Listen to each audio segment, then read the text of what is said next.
जंगल में एक जादुई घंटी आ गया था और ये बात किसी को पता नहीं था। तभी उसी रास्ते से टुनटुनी चिड़िया गुजर रही थी और टुनटुनी चिड़िया उस घंटी को देखकर वहाँ पर आती है। अरे बाप रे, यहाँ पर इतना बड़ा घंटी कैसे आ गया? पहले तो कभी नहीं देखा। टुनटुनी चिड़िया की बात सुनकर वो जादुई घंटी कहता है, अरे छोटी चिड़िया, मैं कोई मामूली घंटी नहीं हूँ, मैं एक जादुई घंटी हूँ और मैं तुम लोगों की मदद करने के लिए आया हूँ। ये सुनकर टुनटुनी चिड़िया खुश हो जाती है। क्या क्या जादुई घंटी, तुम सच कह रहे हो? तुम हम लोगों की मदद करने के लिए आए हो? अरे हाँ चिड़िया, मैं सच कह रहा हूँ, मैं तुम लोगों की मदद करने के लिए आया हूँ और पूरे एक दिन तक इस जंगल में रहूंगा। जिस भी पक्षी को मेरे से जो मांगना होगा मांग ले। तो क्या घंटी जी, मैं पक्षियों को बताऊं? हाँ चिड़िया, जाओ और जंगल के पक्षियों को बता दो कि जंगल में एक दिन के लिए जादुई घंटी आया है और उससे जो मांगना हो मांग ले। ये सुनकर टुनटुनी चिड़िया बहुत ज्यादा खुश हो जाती है और पक्षियों को बताने के लिए चली जाती है। सुनो सुनो पक्षियों, हमारे जंगल में एक दिन के लिए एक जादुई घंटी आया है और उस घंटी से जो चाहे वो मांग सकते हो। ठीक है, हम लोगों के पास दाना या भोजन नहीं है, चलो हम लोग उस घंटी से भोजन मांगते हैं।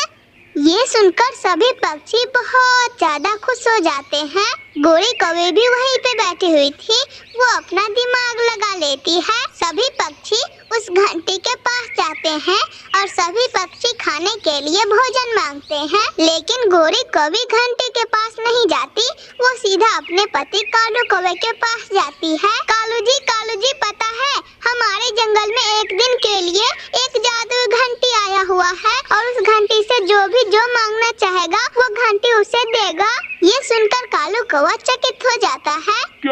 क्या गोरी, तुम सच कह रही हो? अरे हाँ कालू जी, मैं सच कह रही हूँ, मैं झूठ क्यों बोलूँगी? तो फिर चलो गोरी, हम लोग चालाकी दिखाते हैं और उस घंटी से सोने की ईंट मांगते हैं। हाँ कालू जी, मेरे दिमाग में भी वही चल रहा था। चलो। सभी पक्षियों के जाने के बाद अकेला कालू कौवा और गोरी कौवी दोनों घंटी के पास जाते हैं। घंटी जी, हम लोगों को 50-50 सोने की ईंट दे दो। क्या तुम लोगों को भोजन नहीं लेना?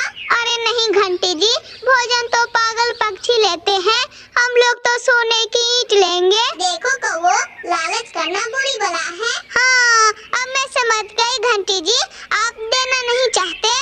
अरे नहीं कौवो, मैं क्यों नहीं देना चाहूँगा, मैं तो बस समझा रहा था।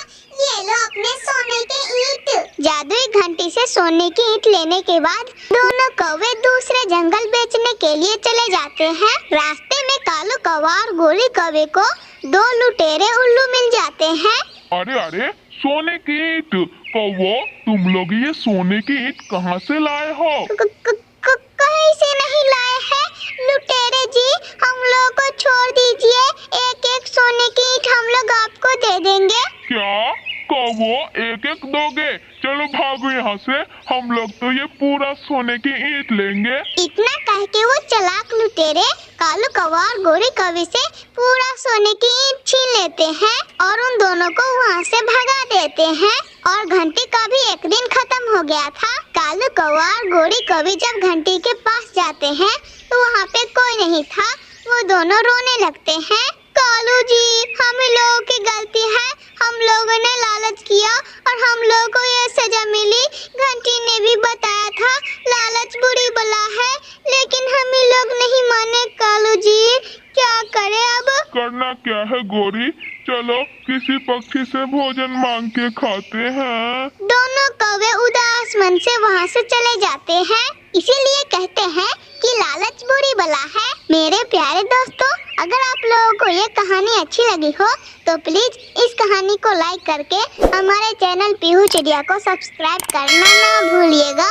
आपका धन्यवाद।